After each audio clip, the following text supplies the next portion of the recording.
Compra da Sauber, Sainz e também Mercedes no vídeo de hoje.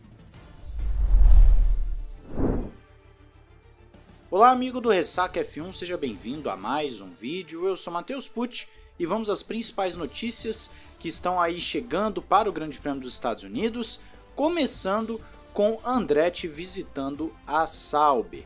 Isso porque, se você tem acompanhado aqui o canal, se você tem acompanhado o noticiário de Fórmula 1, já deve ter visto que a equipe Sauber, que hoje tem o nome de Alfa Romeo por conta do forte patrocínio que a Alfa Romeo traz para a equipe, está sendo especulada como sendo vendida ou adquirida por Andretti, o Michael Andretti, o lendário Andretti, que nós conhecemos muito bem do automobilismo americano.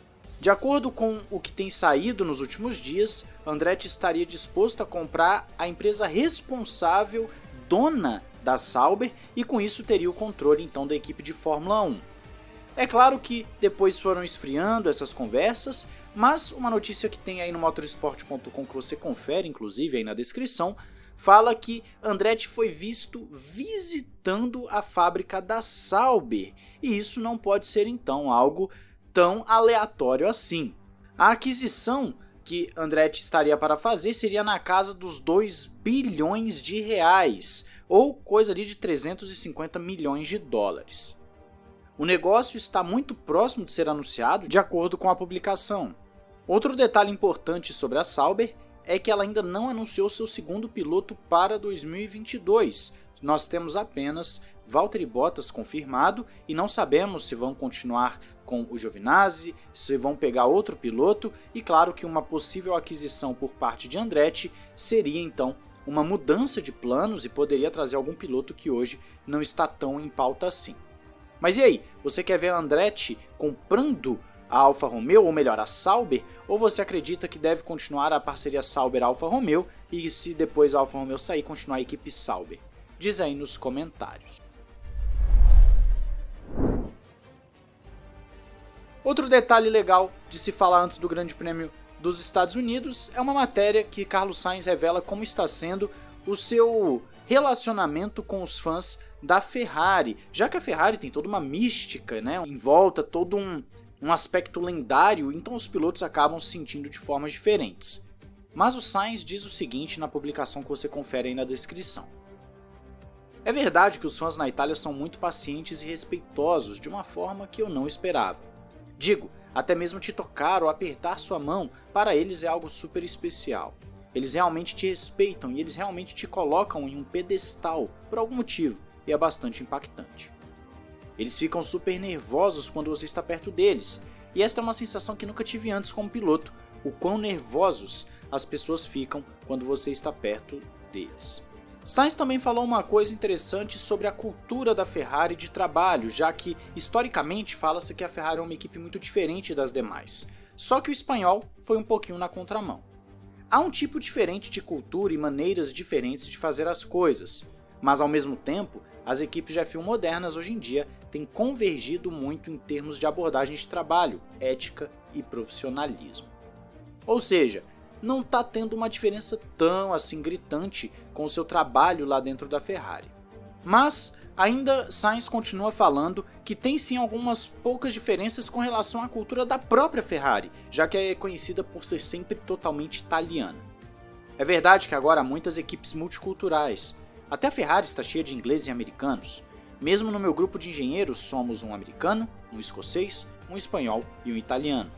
Mas com certeza a Ferrari tem sua própria cultura que você precisa entender e sua própria maneira de fazer as coisas que você precisa se adaptar e ver como funciona. Então tá aí o Carlos Sainz falando sobre a sua experiência na Ferrari até o momento, que é uma experiência com certeza diferente e que os pilotos não escondem que tem esse desejo, essa vontade de um dia pilotar pela lendária equipe de Maranello. Mas e você? Se fosse um piloto, gostaria de pilotar o cavalinho rampante? Ou você acredita que hoje em dia não tem mais essa mística toda em torno da Ferrari, que as pessoas hoje em dia vão olhar mais para Mercedes, para Red Bull, do que para a escuderia? Fala aí nos comentários.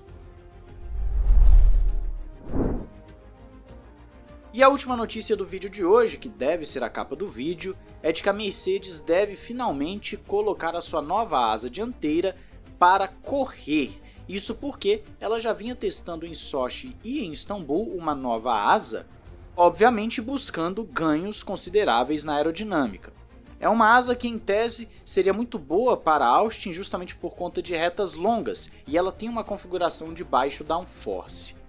Nós não sabemos ainda se a Mercedes vai efetivamente colocar nos Estados Unidos, mas tudo indica que sim, que ela vai colocar essa asa já para então ir à prova, ir a uma corrida e não somente em testes, o que pode gerar aí alguns ganhos para a equipe Mercedes, que tem feito um desenvolvimento bem agressivo do seu carro nos últimos meses. Se você pegar aqui o vídeo do canal explicando onde é que foi o salto da Mercedes no motor, você vai ver que eles realmente estão arriscando bastante para poder bater a Red Bull e claro que isso pode dar muito certo no final do campeonato, como pode ser também o fator que vai decidir o título para a Red Bull. Então nós vamos ter que aguardar, mas fato é que a Mercedes está cumprindo aquilo que o Toto Wolff falou há alguns meses, de que eles seriam agressivos, e então estão sendo agressivos no motor, no desenvolvimento de peças e também na mudança do rake do carro, mudando a configuração inicial do carro, a forma com que o carro está acostumado para poder tentar bater a Red Bull,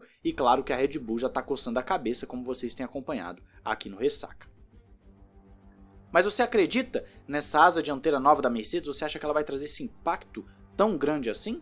Ou não? Essa asa não vai fazer tanta diferença, o que está fazendo mais a diferença será o motor mesmo, e essa modificada no rake do carro, né, aumentando o rake do carro para poder ganhar mais ali, e claro, tem um pouquinho de diferença no estilo de pilotagem dos pilotos que acaba influenciando nisso também. Diz aí nos comentários, não esqueça de se inscrever e ativar o sininho para não perder nada, e ir lá no Ressaca Express para não perder os vídeos lá também. Um grande abraço, valeu e falou!